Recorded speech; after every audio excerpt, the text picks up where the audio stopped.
On Wednesday, March 26, 2014, officers were called to the home address of an elderly woman by concerned citizens within the community.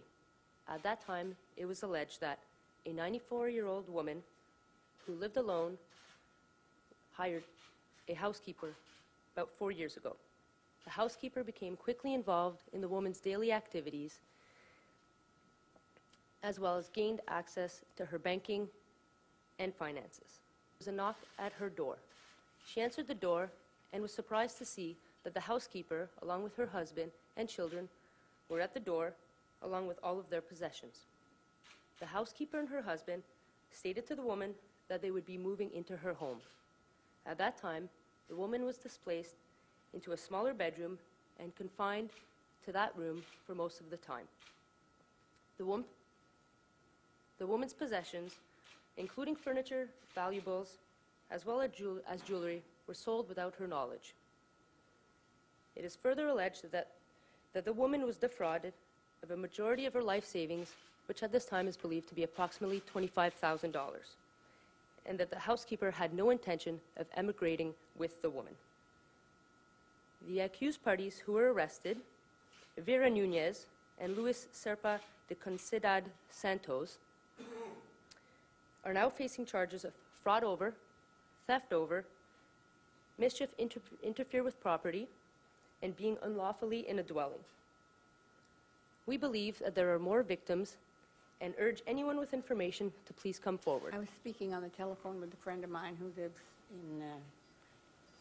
in Rosedale, and I said to her I would have to find another lady to clean for me because the current one was no longer going to be able to do it, and because she had knee problems. I think it's arthritis in her knees.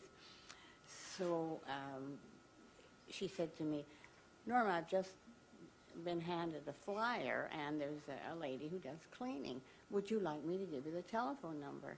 So I said yes, which she did. I telephoned, her husband answered, and he said he would give his wife the message. And I thought she would call me, but however, she came to see me and started to clean for me. Well, I had the husband and wife and the 2 children there, and my furniture was all gone, so I didn't really feel at home. The only place I was at home was in my own bedroom. And they had moved my television in there, and it was a regular one that would be in the living room. And I was not used to having a television in my room. I never watched it there. I watched it in my den, which is the room that they took over for their bedroom. Seniors are the fastest growing segment of our society, and their numbers are increasing. As a group, seniors are particularly susceptible to elder abuse and frauds. And regrettably, there is a great reluctance to disclose these types of incidents. And unfortunately, that also means there is very little in the way of statistics, as this type of crime is so underreported. The life savings is one thing, but then what it does to you emotionally is worse. Many times you can recover. You don't need a lot of money when you get old. You just need your rent and some food.